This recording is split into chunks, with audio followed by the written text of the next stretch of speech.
आज हम class 7th का वर्कशीट नंबर 3 जिसका नाम है उदासीनीकरण और ये आपका चैप्टर 5 से रिलेटेड है। उदासीनीकरण क्या है?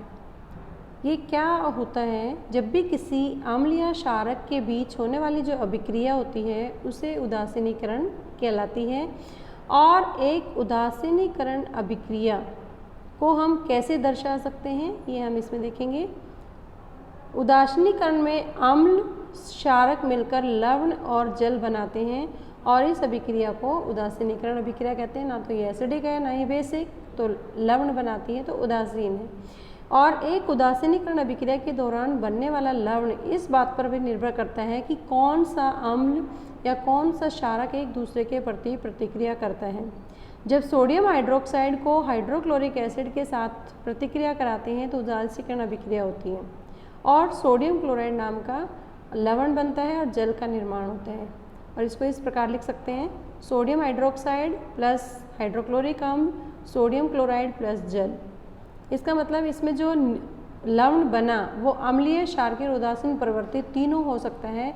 और ये किस बात पर निर्भर करता है कि आपका जो रिएक्टेंट है या जो अभिकारक है वो स्ट्रॉन्ग अम्ल है या स्ट्रॉन्ग बेस है, उसके हिसाब से लवण है स्ट्रॉन्ग या वीक बनता है। आइए क्रियाकलाप के माध्यम से देखते हैं। किसी भी प्रकनली में 1/4 भाग आपने तनु हाइड्रोक्लोरिक अम्ल भर लेना है। ये एक रंगहीन विलेन होता है। इसमें 2-3 बूंदें फिनोल्फेथिलीन सॉल्यूशन की डालनी है। जब प्रकनली को धीरे जब हिलाएंगे तो जो फिनोल्फेथिलीन सूचक है वो रंगीन होता है और अम्ल में मिलाने पर इसके रंग में कोई परिवर्तन नहीं होता, वो कलरलेस ही होगा।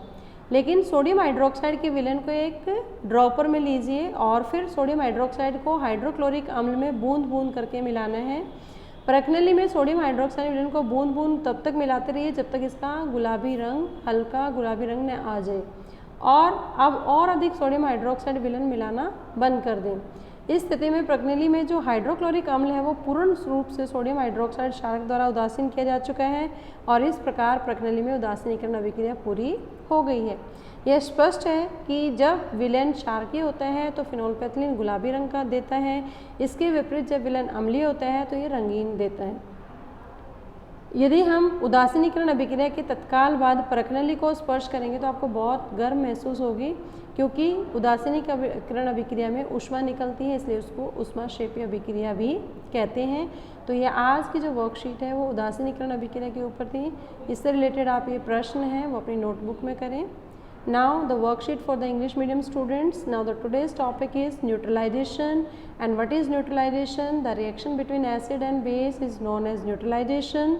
Neutralization reaction can be represented as in the form of this reaction: acid plus base, arrow लगा के, salt plus water, and some heat is always evolved or produced in the neutralization reaction, so it is called exothermic reaction.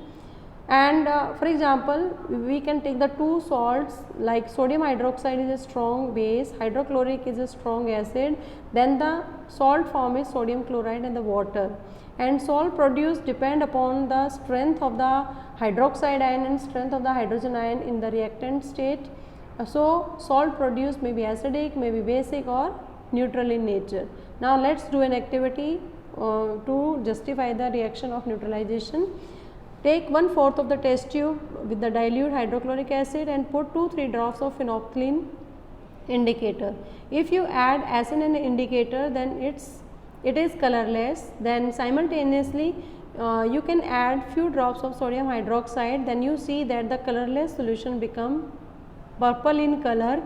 It means acid present in the test tube and the base is added drop by drop.